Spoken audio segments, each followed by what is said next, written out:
অবশেষে তফসিলের আগে পদত্যাগ করলেন এলজিআরডি এবং যুব ক্রীড়া উপদেষ্টা আসিফ মাহমুদ সজীব ভুঁইয়া। ঘোষণাও দিয়েছেন নির্বাচনে অংশ নেয়ার, তবে বিএনপি এনসিপি নাকি স্বতন্ত্র প্রার্থী হবেন তা জানাননি, স্পষ্ট করেননি নির্বাচনী আসনও। আসিফ মাহমুদ বলেন কয়েকদিনের মধ্যেই সব জানা যাবে। এ সময় তিনি দাবি করেন দায়িত্ব পালনকালে দুর্নীতিমুক্ত ছিলেন। পদত্যাগের আগে শেষ বেলায় মন্ত্রণালয়ে আসিফ মাহমুদ সজীব ভুঁইয়া বিদায়ের বার্তা দিয়ে তুলে ধরেন এলজিআরডি এবং যুব ও ক্রীড়া মন্ত্রণালয়ে দায়িত্ব পালনকালে নেয়া নানা কার্যক্রম। আমরা মোট 23টি প্রকল্প নিয়েছি এবং 24টি প্রকল্প কমপ্লিট করেছি লাস্ট 1 ইয়ারে।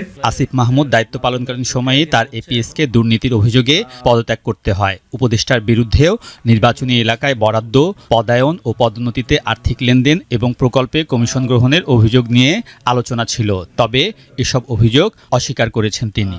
দুদককে আমি অনুরোধ করেছিলাম এই বিষয়টি তদন্ত করার জন্য এবং এটা আপনারাও কভার করেছিলেন।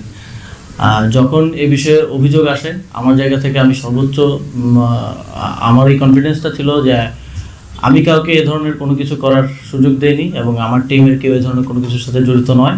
এই প্রজেক্টটা এখনও পাস হয়নি এবং এই প্রজেক্টটা আপনারা জানেন যে তফসিল হয়ে গেলে আর কোনো একনেক বৈঠক হবে না, তো এই সরকার আমলে পাস হচ্ছে না। ফলে এই যে অভিযোগ এবং বাস্তবতার মধ্যে একটা ফারাক আছে। পদত্যাগের আগে সম্পদের হিসাব বিবরণী জমা দিয়েছেন আসিফ মাহমুদ, সারেন্ডার করেছেন কূটনৈতিক পাসপোর্টও।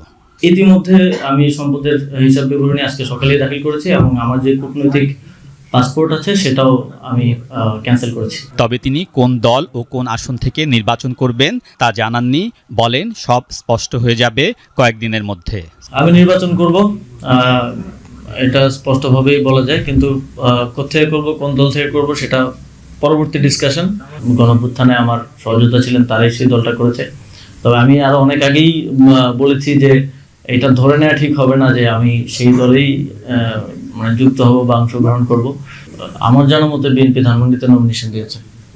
এই ধরনের স্পেকুলেশন, অনেক ধরনের স্পেকুলেশন হয়েছে।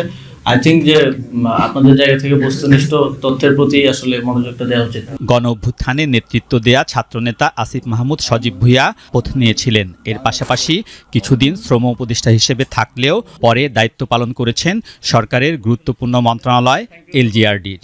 আবার দেখা হবে হয়তো অন্য কোনো জায়গায়।